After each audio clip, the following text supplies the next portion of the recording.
Assalamualaikum warahmatullahi wabarakatuh. Bismillahirrahmanirrahim. Alhamdulillahirabbil alamin wal aqibatul muttaqin wala udwana illa 'alal zalimin. Asyhadu an la ilaha illallah wa asyhadu anna sayyidana Muhammadan abduhu wa rasuluh. Allahumma shalli ala sayyidina Muhammad wa ala alihi wa sahbihi ajmain. Amma ba'd. Ya ibadallah, usikum wa iya bitaqallah faqad fazal muttaqun. Yang muliakan Tuan Imam, ahli-ahli jurukuasa masjid, tuan-tuan, puan-puan, ibu-ibu, bapa-bapa, hadirat, ahli jemaah Masjid Ridwaniyah Pulau Kansa yang dirahmati Allah sekalian. Alhamdulillah, syukur kepada Allah Subhanahu wa taala pada malam yang berbahagia ini kita dapat sekali lagi bersamalah dalam majlis ilmu kuliah maghrib dalam bab fiqh muamalat. Baik, kita sambung pada muka surat berapa? 34 betul?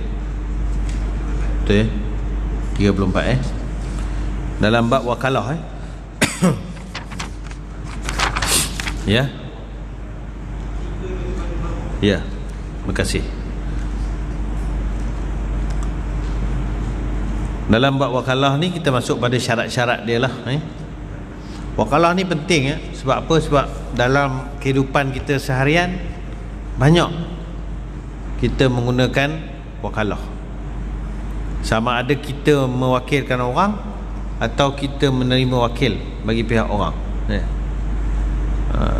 Paling-paling tidak dalam bab nikah selalu wali tak berani menikahkan, jadi dia akan wakilkan kepada pendaftar ataupun penolong pendaftar, ataupun istilah lama yang kita masih pakai naib qadi atau lagi kampung lagi tok naib kita wakilkan kepada tok naib. Jadi yang akad nikahkan tu tok naib tu, tapi dia bukan wali, dia adalah wakil. Dia menerima wakil. Baik, itu juga dalam bab jual beli. Kita kadang-kadang minta tolong orang pergi beli barang, ataupun minta tolong orang tolong jual. Kalau dalam bentuk yang besar minta tolong jual ni, biasanya dia panggil pihak tengah tu dia panggil apa? Broker, atau bahasa kampungnya broker. Jadi pekerjaan broker ni terikat dengan hukum hakam berkaitan wakalah. Sebab tu siapa nak jadi broker kena belajar bab ini, penting. Sebab banyak broker langgar syarak, langgar hukum syariat, sebab dia tak tahu. Dia ada wakalah khas, dia ada wakalah am, nantilah ke depan ini antara lah.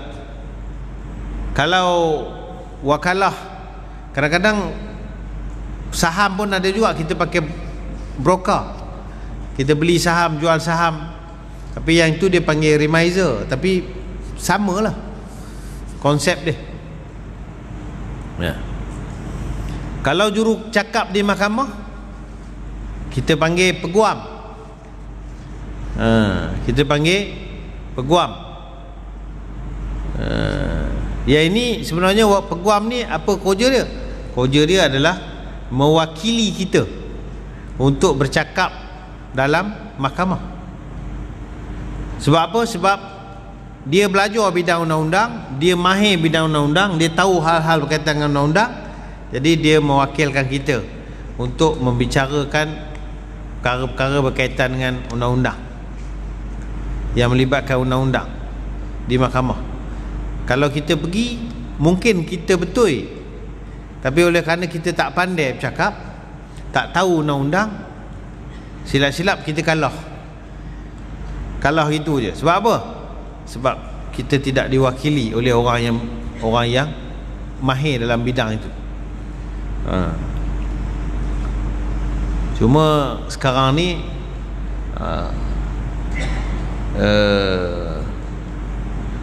peguam ni dia punya cas tu boleh tahan jugalah, ya.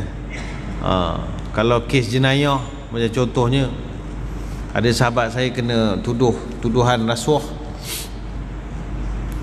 dia yakin dia tak bersalah, dia ambil lawyer, tapi nak kena bayarnya 4-50 ribu lah.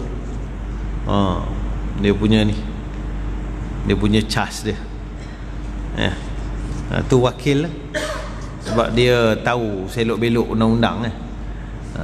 Kalau kita pergi sendiri, sayang 4-50 ribu, saya silap duduk ke dalam. Itu antara faktor kenapa mereka meletakkan cas tu, ya. Tapi ialah ini pun kalaulah peguam yang ihsannya tinggi, mungkin benda ni dapat diatasi lah, ya. Macam cas doktor juga, doktor swasta, kadang-kadang kita tengok, aduh, casnya, antara alasannya sebab kami dulu belajar susah, kata dia, kan. Jadi dia belajar susah, dia menyusahkan kita. Kan, bukan semua doktor lah, marah doktor saya pula, kan. Tapi ini berlaku, ya. Syoknya kadang bila kita tanya, doktor tolong bagi anggaran berapa ni untuk buat ni, berapa anggaran? Okey, ni semua lebih kurang 8,000 dia tu. Ini berlaku dekat apa nama ni, diri saya sendirilah, maksudnya untuk rawatan anak, ortopedik kaki, tulang, lebih kurang 8,000 dia tu. Okey lah, bila buat tengok cas 12,000 dekat 13,000. Jadi anggaran tu saya kata tu, macam mana dia boleh bagi anggaran jauh sangat? Kalau anggaran tu 8 jadi 9,000 ke, okey lah, kita nampak ada reasonable lah tak? Tapi dia jadi sampai 13, dekat 13,000. Macam mana buat anggaran? Seolah-olah macam, wallahualam, kalau dari segi syaraknya dia ada gharar kat situ, dia ada bentuk penipuan supaya kita senang hati masa nak buat. Senang hati tu maknanya kita rasa cukup duit, tapi lepas pada tu jadi apa tak tahu, kan? Ini contoh lah, ya. Ini contoh saja. Lepas tu dalam Islam bab muamalat ni pun penting, supaya pekerjaan kita yang halal tu, rezeki pun halal. Jangan pekerjaan kita halal tapi rezeki kemudiannya tak halal, sebab kita ada unsur penipuan atau unsur penindasan, ya. Itu ulama kena bincang lah, macam tadi lawyer tadi, apakah boleh dikatakan itu sebagai mengambil kesempatan, istighlal, boleh ke tak? Jadi kena bincang fatwa lah, boleh ke tak? Apakah boleh dikatakan dia sebagai mengambil kesempatan? Orang tersepit, cah gila-gila, daripada kamu masuk penjara, kalau kamu nak aku bela, boleh 50,000 contoh. Wallahualam, boleh ke tak? Itu bukan, saya tak kata hukum tak boleh, tapi itu kena perbahasan lah di kalangan para ulama, hukum dia. Cas memang boleh, tapi cas pada nilai yang kita nampak tadi yang agak tinggi lah, Tapi kes perceraian pun di Selangor, di KL, saya tanya, ada kes-kes yang datang ke Ipoh, dia buat kes perceraian di Kuala Lumpur, ambil lawyer. Ada satu kes tu saya tanya berapa dia bayar lawyer, dia cakap 20,000 untuk kes perceraian. Makna peguam-peguam mahkamah syariah pun ada juga kot yang casnya boleh tahan, ya. Saya lebih suka sebut peguam mahkamah syariah berbanding dengan sebutan yang diguna sekarang ni, urufnya peguam syar'i. Dia ada susah, confuse perkataan ni susah. Syar'i ni maknanya yang menepati syarak, yang menepati syarak. Kan? Kalau cas dia pun macam tak menepati syarak, macam mana kita sebut dia peguam syar'i? Contoh kan? Dan ada juga peguam yang memberi nasihat salah kepada anak guam. Contohnya dia dah tahu dah anak guam dia salah, tapi dia kata tak apa, yang ni kita boleh kona ni, yang ni kita boleh adjust supaya boleh lepas ni, boleh. Yang ini pun tak syar'i sebenarnya. Ini contoh lah. Jadi lebih baik dinamakan peguam mahkamah syariah.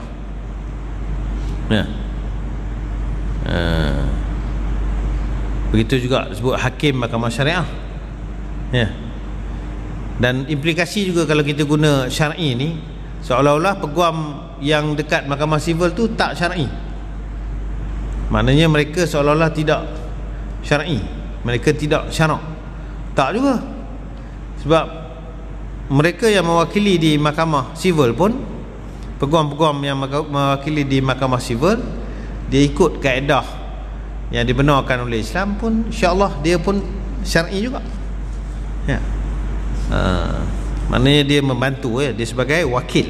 Baik, itu mukadimah. Panjang pula mukadimah ni. Dan lagi sah berwakil pada menyempurnakan hak balasan seksa yang telah diizinkan oleh pemerintah negeri, seperti membunuh balas, had menuduh, had zina, dan had minum arak. Maknanya mewakilkan kepada orang lain untuk melaksanakan hukuman sah. Untuk melaksanakan hukuman juga hukumnya sah, seperti membunuh balas, had menuduh dan sebagainya. Tidak diluluskan berwakil pada ikrar, seperti berkata kepada seorang, saya wakilkan anda untuk membuat pengakuan ganti bagi saya, untuk mengatakan begini-begini, bagian-bagian barang atau simpulan untuk saya, kerana yang demikian itu sebagai perkhabaran menyatakan ada hak saja, tidaklah sah sama macam syahadah. Maknanya contohlah, contoh kita ada kes mahkamah, kita kena pergi mahkamah untuk menjadi saksi. Lepas tu kita wakilkan kepada orang lain untuk jadi saksi bagi pihak kita. Nanti kamu esok pergi mahkamah, kamu tolong cakap macam ni, macam ni, macam ni, macam ni. Kalau dia tanya ini, kamu cakap ini. Yang saksinya dia, tapi dia wakilkan orang untuk jadi saksi. Hukumnya tidak sah. Yang ni tak boleh. Ataupun dia menyuruh orang untuk berikrar. Okey, kamu pergi ke mahkamah, tolong jadi ini, kan? Ikrarkan untuk aku, mengatakan aku salah, atau aku mengaku salah, atau begitu begini. Ikrar tak dibenarkan. Maksudnya untuk menjadi saksi, untuk ikrar bagi pihak diri kita, tidak boleh diwakilkan kepada orang lain. Demikian juga tidak sah berwakil pada memungutkan barang orang yang cicir atau tertinggal secara umum dan pada ibadat, seperti solat, kecuali haji dan umrah, memberi zakat, menyembelih korban, akikah dan seumpamanya. Jadi yang pertama dia kata sini, tidak sah berwakil pada memungutkan barang orang yang cicir atau tertinggal. Maknanya ada barang tu tertinggal, patutnya kita kena pergi ambil, ikut kitab dia kata tak boleh wakil pada orang lain. Wallahu alam, saya pun tak tahu sebab apa. Mungkin ilahnya kerana bimbang, nanti patutnya barang tu dia dapat balik, kemudian orang berwakil kata tak jumpa atau berhilang atau apa. Wallahu alam lah, kan? Kemungkinan berlaku begitulah. Ya. Jadi mungkin orang yang mewakil tu ialah kalau dia tak amanah sebagainya, kan? Jadi masalah pula.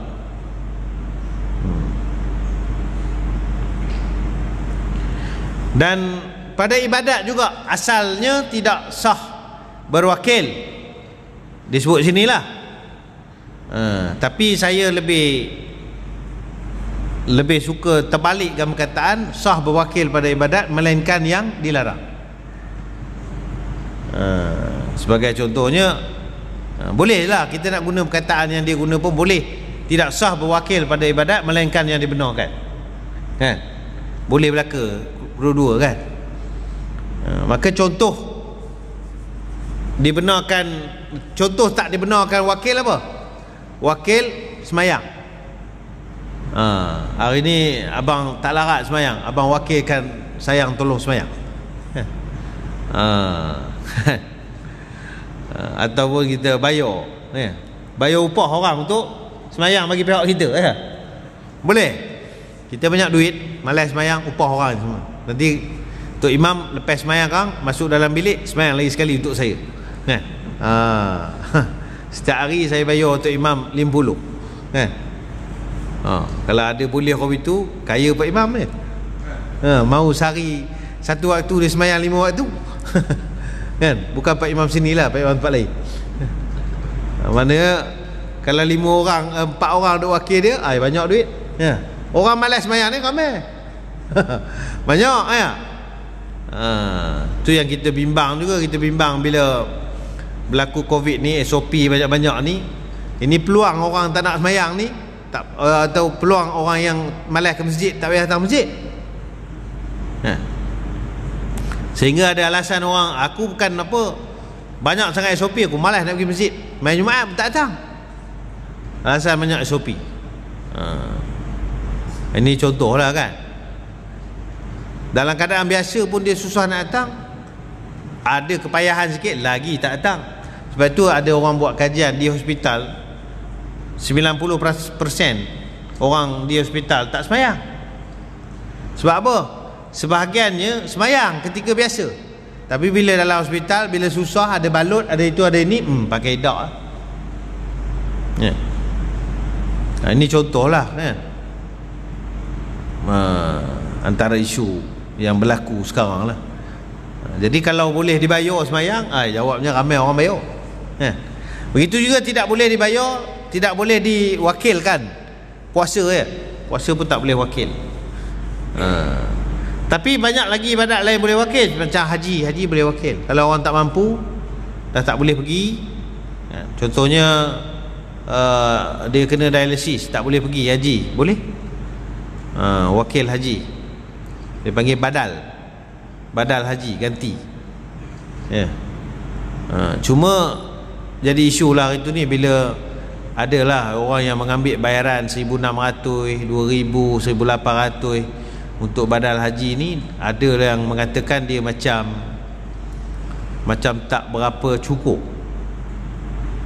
walaupun diambil pelajar di sana ke sebagainya, sebab dia setiap urusan tu di Mina dan sebagainya ada kos. Dia bukan free, walaupun orang di sana, untuk sewa kemah dia, kan, untuk apa nama ni, dia antara isunya di Mina tu lah, di Arafah dan di Mina. Kemudian penggunaan bas, tak tahulah kalau upah orang Pakistan yang jenis berjalan ni, daripada Mekah pergi Arafah dia berjalan, kan, dari Arafah pergi ke Muzdalifah dia berjalan, Muzdalifah ke Mina dia berjalan.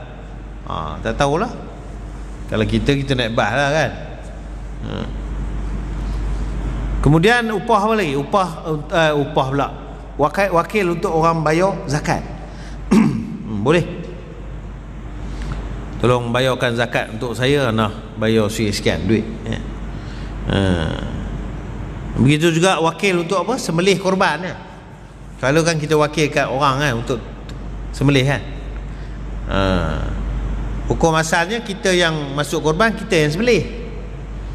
Tapi oleh kerana kita, yalah, ramai yang bukan ada kemampuan pandai nak sembelih, jadi kita wakil kat orang, wakil kat penyembelih untuk menyembelih.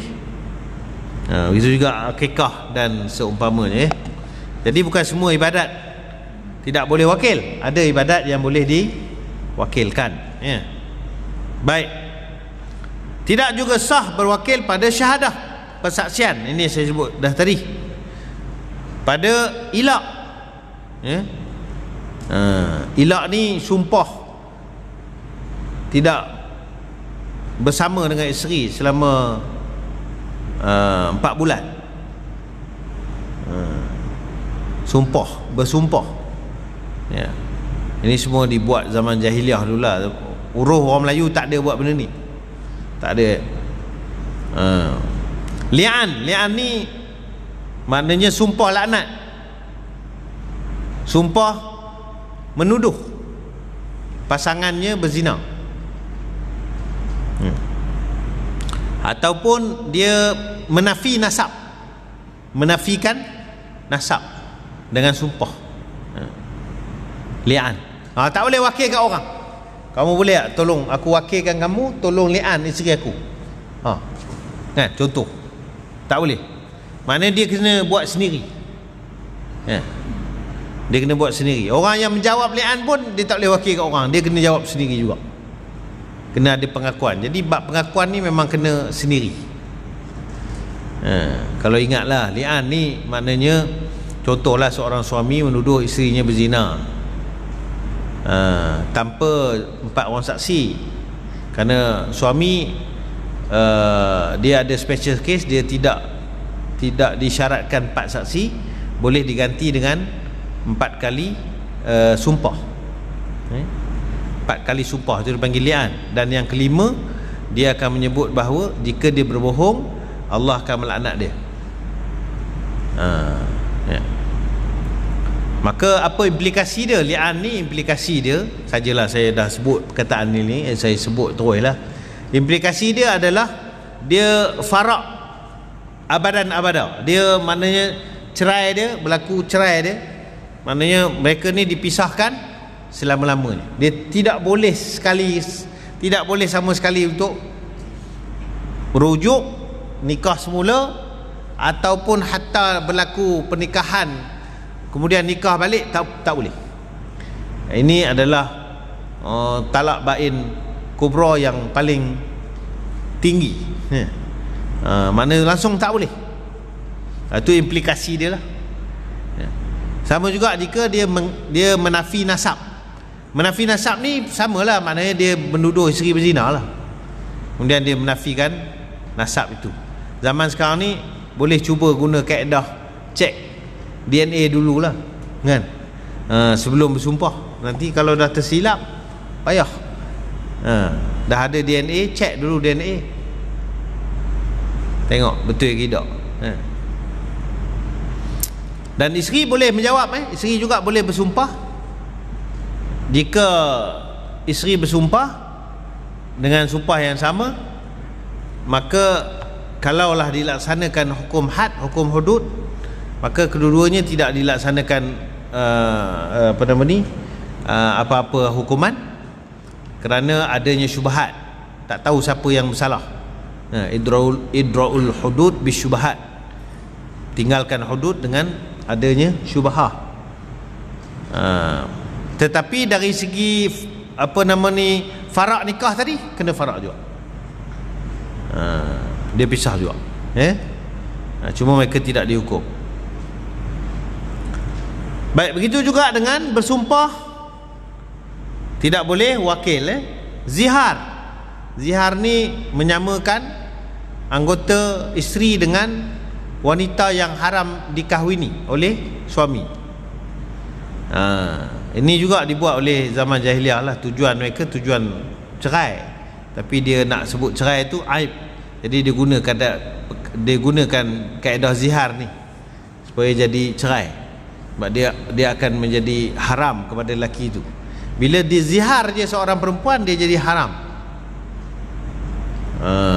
Dia jadi haram.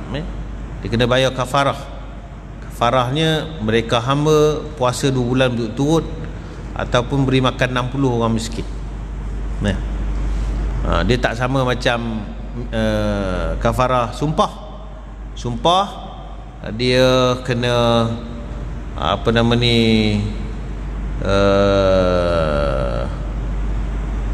beri makan 10 orang miskin, atau beri pakaian 10 orang miskin, atau puasa 3 hari.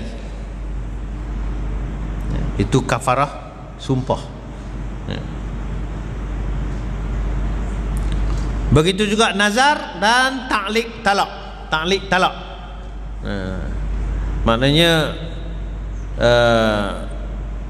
Ta'liq ni apa? Ta'liq ni menyandarkan sesuatu kepada talak. Kalau kamu buat ini jatuh talak, kamu buat itu jatuh talak. Kalau aku buat ini jatuh talak, aku buat itu jatuh talak. Ini ta'liq talak dia panggil. Pun tak boleh wakil kepada orang lain ni. Jadi bukan semua benda dalam dunia ni boleh wakilkan orang Bukan semua. Ada perkara-perkara yang kita mesti buat sendiri. Dan lagi disyaratkan pada benda yang diwakilkan itu naklah ia maklum. Perkara yang diwakilkan naklah maklum, boleh diketahui. Sekalipun secara spontan, umpama mewakil kata apa? Saya wakilkan anda pada menjual segala harta saya, atau memerdekakan semua hamba saya. Walaupun perkataan tu nampak umum segala harta saya. Maknanya apa-apa sajalah. Ini juga berlaku pada apa? Pada pengurusan harta orang meninggal lah, sebagai wasi. Contohlah si Polan ni meninggal, maka bila dia meninggal hartanya banyak, waris mesti melantik wakil. Kerajaan menetapkan waris mesti melantik wakil untuk mengurus harta dia. Maka dalam perbincangan tu maka dilantiklah seorang ni menguruskan semua harta si Polan. Semua ni maknanya dia carilah apa saja harta dia, apa saja hutang, pihak yang diwakilkan tu dia kena buat lah. Tapi baru ni ada komplain lah, saya dapat maklumat pihak yang mengurus ni sengaja melewat-lewatkan pengurusan. Sebab apa? Sebab setiap bulan urusan yang dia buat tu dia akan cas. Jadi selagi tak selesai, selagi itulah urusan dia berjalan bulanan. Mana untuk bayarkan hutang, untuk buatkan ini dalam bentuk bulanan. Selagi kes tu tak selesai. Kalau selesai, habislah sekali je dia boleh cas. Bila tak selesai dia boleh, ni ada komplain, dia sengaja drag benda tu dah 2 tahun katanya, sehingga pihak ahli waris ni terpaksa lantik lawyer lain pula untuk untuk fight batalkan wakalah yang asal. Zaman kapitalis ni susah kerana orang buat kerja ibadat ni, kerja menguruskan harta orang Islam ni, dia bentuk ibadat lah juga kan, untuk menguruskan harta-harta ni. Tapi ini pun orang manipulasi juga untuk dapat keuntungan lebih. Saya tak sebutlah apa ni, cuma berhati-hatilah kalau siapa yang meninggal duit banyak, dia boleh awal-awal dia boleh wakilkan kepada orang yang dia percaya daripada awal pun boleh juga. Maknanya dia wasiat siap-siap harta dia ni, bila kalau dia meninggal, okey, sepolan-sepolan ni ataupun peguam ni ke yang mana yang dia percaya, yang ni wakilkan untuk dia menguruskan. Tapi kalau harta lebih 2 juta mahkamah tinggi ni, dia susah sikit. Dia kena orang yang mengurus pun dia kena ada jaminan dia punya aset dia ada berapa, entah saya pun lupa lah. Banyak, maknanya dia bukan, tak boleh lantik sembarang orang. Itu syarat dia.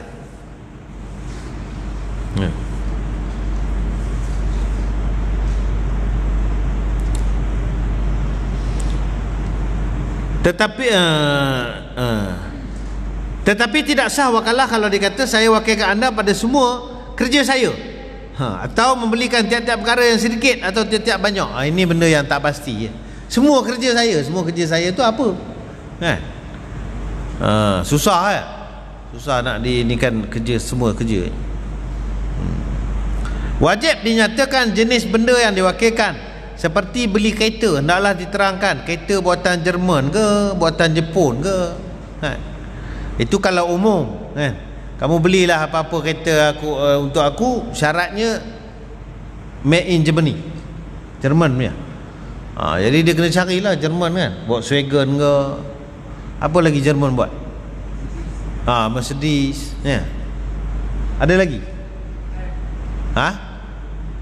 apa dia? BMW bukan Jerman ke? Jerman ya? Oh, Jerman juga. Kira Jerman lah ya. Bavaria, Bavaria. Jadi boleh juga. Ataupun dia nyatakan terus jenis dia kan. Sebab susah juga kalau sekarang ni. Okey, macam Jerman dia tak ada banyak. Kalau katanya belilah apa-apa kereta untuk aku made in China, kan banyak jenis kan. Yang tak sampai kat kita ni banyak. Yang sampai kita ni berapa je, 2-3 jenis kan. Tapi yang tak sampai tu berlambak lagi kat sana. Dulu saya pergi sekali ke China tahun 2003 atau 2004, saya lupa lah. Masa tu banyak kereta Volkswagen kat sana dengan Nissan. Ni yang saya tengok lah, 2003 ke 2004 itu. Masa tu Nissan dengan Volkswagen banyak. Volkswagen lah paling banyak kali kat sana. Sebab dia kata bila China buka je pintu ni, syarikat kereta paling awal kali masuk buat JV dengan syarikat China, Volkswagen. Berlambak Volkswagen. Kalau dekat Mesir pun banyak juga Volkswagen lama. Volkswagen lama. Kombi tu pun berlambak kat sana. Sebab tu zaman kegemilangan Mesir tahun 70-an. Volkswagen. Tapi 2018 kot saya pergi, yang last lah. Saya tengok penuh kereta made in China lah. Kurang dah, mana tak apa ada dah kereta-kereta apa ni luar negara ni. Melainkan kereta-kereta mewah ada lah sikit-sikit, Mercedes, BMW, Porsche, sikit-sikit lah. Lain-lain semua kereta made in China. Baik. Nama jenisnya dan lain-lain bersangkut paut dengannya. Atau seperti beli rumah, naklah dinyatakan tempatnya, jalannya, harganya. Tidak wajibkan sebut harga, tapi spesifikasinya kena sebut lah. Aku nak yang 4 bilik contohnya. Beli rumah kat mana? Kat area Kuala. Ni yang kata broker ni. Jadi dia kena beli area Kuala lah, harga sekian-sekian.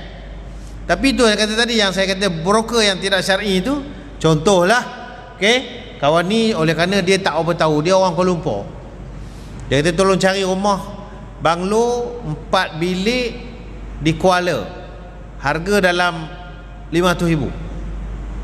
Sebab dia duk bayang Kuala ni macam Kuala Lumpur kan. Tapi dia tengok tu macam 500,000. Tapi kawan ni tak, 500,000 kalau di Kuala bukan 4 bilik, boleh dapat yang 5 bilik. So 4 bilik berapa? 4 bilik dalam 450, 440 contohlah. Tapi dia jual dia kabur, dia beli 500. Dia kabur, dia beli 500. Jadi sign agreement dengan dia 500, sedangkan dia beli sebenarnya 450. Ini hukumnya haram, kerana dia telah ditetapkan nilai. Ini dipanggil wakalah khas, nanti kita bincang ke depan lah. Dia tak boleh jual, dia tak boleh beli, mewakilkan beli pada harga yang lain daripada yang telah dipersetujui. Sama juga kalau konsep nak tolong jual, broker, kamu jual rumah ni harga 100,000 atau 400,000 lah. Kamu jual 400,000, aku bagi komisen 2%.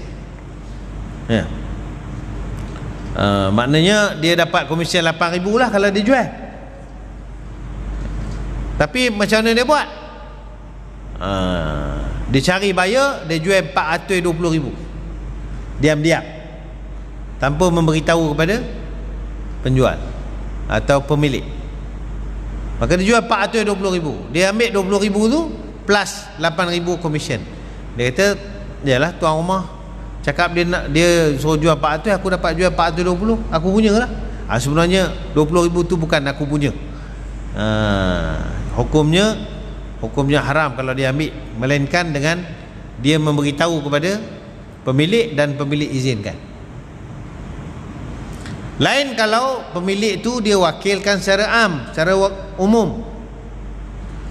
Kamu jual je 400, kamu jual je berapa kamu nak jual, aku nak 400,000. Itu pandai-pandai lah. Bila tiba-tiba dia lawarkan rumah tu, dia catkan rumah tu, dia pandai iklan, dia dapat jual 470,000. Kalau macam itu punya wakalah, harus kamu jual berapa kamu nak jual, aku nak 400,000. Ini contoh lah beza wakil khas dengan wakil am. Baik, disyaratkan ada lafaz yang menunjuk kepada keredaan mewakil. Orang mewakil tu redha. Atau gantinya seperti katanya, saya wakilkan anda pada bahagian-bahagian, atau saya serahkan perkara ini kepada anda, atau saya jadikan anda ganti daripada saya pada benda itu, atau anda lah wakil saya dalam perkara itu dan anda juallah barang itu. Semua ini menunjukkan kepada izin. Ini penting lah. Maknanya lafaz tu mestilah lafaz mengizinkan. Adapun wakil tidak disyaratkan menerima. Dalam bab ini wakil tidak disyaratkan qabul, cuma syaratnya jangan tolak. Dan jika dikabulnya lebih elok, dan kabulnya pula disyaratkan bersegera bagaimana akad yang lain. Sebab tu kalau orang wakil, contohlah wakil nikah, contohnya dia duduk di Selangor, dia tak dapat nak wakil kat sini, dia buat di Pejabat Agama Selangor, di hadapan pendaftar di Selangor, dia mewakilkan kepada pendaftar di Perak. Jadi masa dia wakil sana, pendaftar sini mana ada kabul, tak ada terima. Tapi apakah hukumnya? Hukumnya sah. Hukumnya sah. Maknanya mewakil ni, orang mewakil ni disyaratkan dia melafaz sesuatu dengan petunjuk dia izin. Tetapi wakil ni, orang menerima, tidak disyaratkan untuk dia melafazkan qabul, terima, tidak syarat. Tapi kalau dia terima, dia menyebut saya terima, itu lebih afdal untuk menunjukkan kepada berlakunya apa nama ni, offer dan acceptance, tawaran dan penerimaan. Sebaliknya, jika dia menolak dengan katanya saya tidak terima atau saya tidak nak, maka batallah wakalah tu. Orang ni wakil kat dia, tapi dia kata minta maaf, saya tak boleh, saya tak mampu untuk mewakili anda, tak boleh. Maknanya dia kata saya tak nak, maka tak sah lah wakil tersebut.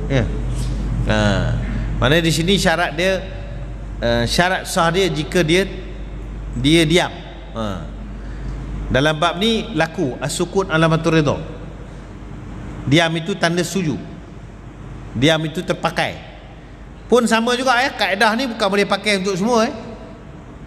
Diam tanda setuju ni bukan pakai untuk semua. Diam tanda setuju untuk meminang boleh,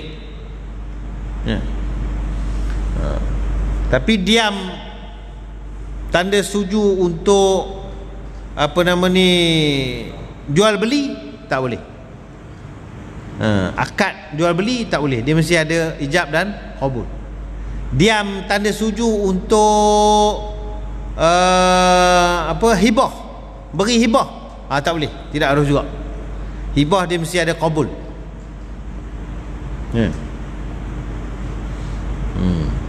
Ini contoh lah, maknanya bukan semua satu kaedah tu boleh pakai untuk semua.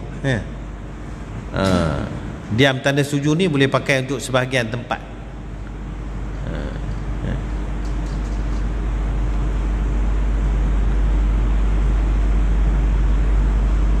Kalau di mahkamah, bila didakwa seseorang tu di mahkamah, kalau didakwa, orang yang didakwa boleh diam je, tak jawab apa pun. Kerana apa? Kaedahnya al-bayyinatu 'alal mudda'i. Bukti hendaklah dibawa oleh orang yang mendakwa. Jadi apa-apa dakwaan, siapa yang pihak yang perlu mendatangkan bukti? Orang yang mendakwa. Jadi orang yang didakwa sebenarnya dia diam je, dia tak payah jawab dulu, tak apa. Jadi kalau apa dakwaan itu datang tak betul atau tidak ada bukti, maka dia tak perlu jawab. Dia tak perlu jawab pun, dia tidak akan dia akan dilepaskan atau tidak dia berarti bersalah. Ini adalah kaedah pendakwaan lah. Tapi dalam hukum rimba ni dia susah sikit. Kalau orang dakwa kita apa-apa, kita kena jawab. Kalau tak jawab, orang kata kita salah. Orang guna perkataan, guna kaedah berani kerana benar.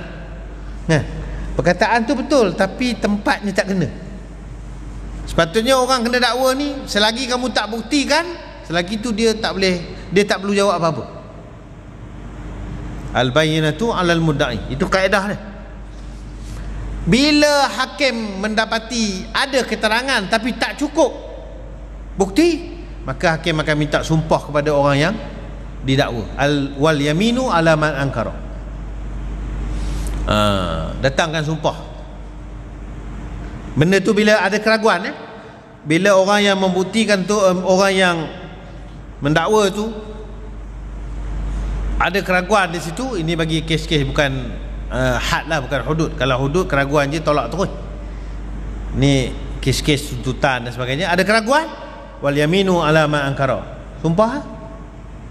Sumpah menafikan, maka bila dia sumpah dia terlepas. Tapi hakim tak boleh terus suruh sumpah, dia kena dengar keterangan dulu, kena datangkan bukti-bukti ni, dia kena dengar dulu. Kalau keterangan itu sudah cukup, sudah kuat, diminta kepada pihak pihak yang tertuduh tadi, dia panggil, jika ada prima facie, itu dari segi undang-undang, ada prima facie, maka dia dikenaki untuk membela diri. Masa itu baru dia kena bercakap, baru dia kena bercakap. Baik. Sah diwaktukan wakalah itu, seperti katanya, saya wakilkan anda pada membuatkan kerja ni sampai bulan Rejab. Saya wakilkan anda sampai bulan, sekarang kita jarang guna bulan Islam ni sebagai kalender kita, melainkan untuk ibadat.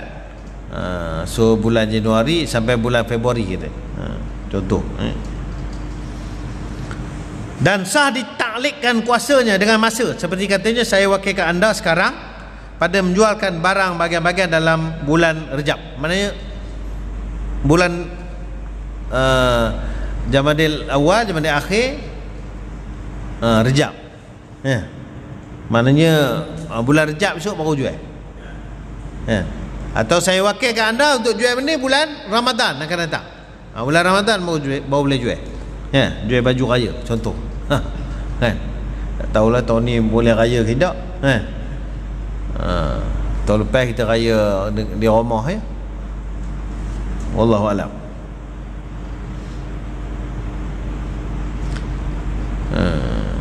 Tetapi tidak sah ditaklikkan wakalah itu sendiri, seperti katanya, saya wakilkan anda nanti bila sampai bulan Rejab. Apa bezanya? Dia kata yang mula tadi, saya wakilkan anda sekarang pada menjualkan barang bagian-bagian dalam bulan Rejab. Wakilkan sekarang, dia bukan wakilkan nanti, dia wakil sekarang tapi jualnya kemudian. Dengan yang kedua kata, saya wakilkan kemudian. Jadi wakil kemudian tu tidak sah. Sebab apa? Wakil tu mesti sekarang. Buat kerja kemudian boleh. Maksudnya kemudian wakil tu nanti bila datang masa tu baru wakil. Kalau nak wakilkan kemudian, tapi lebih baik wakil sekarang tapi untuk buat kerja kemudian. Macam wakil nikah pun, wakil sekarang bukan nikah terus, kadang-kadang minggu depan mau nikah kan. Tapi syarat nanti kita bincang juga, orang yang mewakil tadi mestilah, orang mewakil dan orang menerima wakil, sampai kepada tempoh itu dia mesti masih dalam kelayakan. Dia masih dalam kelayakan. Maknanya kalau contohlah orang yang mewakil tu tiba-tiba sebelum kerja tu dibuat, orang mewakil tu meninggal, terbatal wakil tersebut. Habis, tamat. Wali contohnya, dia wakilkan untuk nikahkan anak dia, tiba-tiba wali tu meninggal sebelum nikah tu berjalan, maka perwakilan tu terbatal sebab wali sudah berpindah kepada orang lain. Jadi selagi kuasa tu ada, selagi tu dia boleh wakilkan. Lagi dia dah terbatal kuasa dia, dia gila ke, dia meninggal ke, automatik wakalah itu terbatal, ya. Tak kiralah sama ada mewakil ataupun wakil itu hilang kuasa atau hilang hak untuk melaksanakan. Wallahu alam. Nanti insya-Allah kita masuk pada tajuk seterusnya, iaitu wakalah mutlaqah dan wakalah muqayyad. Apa yang dikatakan mutlak ni, apa yang dikatakan muqayyad ni, insya-Allah. Ini yang saya sebut sebelum ni, yang berkait dengan khas dengan am ni lah, ya. Wallahu alam. Ada apa-apa soalan tuan-tuan sebelum kita solat isyak?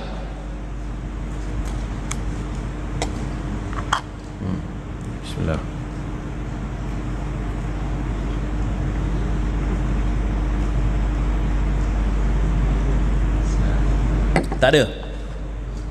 Tak ada soalan, alhamdulillah. Tak ada susah, kalau ada susah menjawabnya, ya. Jadi insya-Allah kita bertemu lagi pada bulan hadapan, ya. Insya-Allah. Bismillahirrahmanirrahim. Alhamdulillahirabbil alamin wassalatu wassalamu ala anbiya'i mursalin wa ala alihi washabihi ajmain. Allahumma zidna ilman fa'na bima 'allamtana ma yanfa'una. Alhamdulillah ala kulli hal wa na'udzu billahi min hali ahna. Rabbana atina fid dunya hasanah wa fil akhirati hasanah wa qina adzabannar. Walhamdulillahirabbil alamin. Assalamualaikum.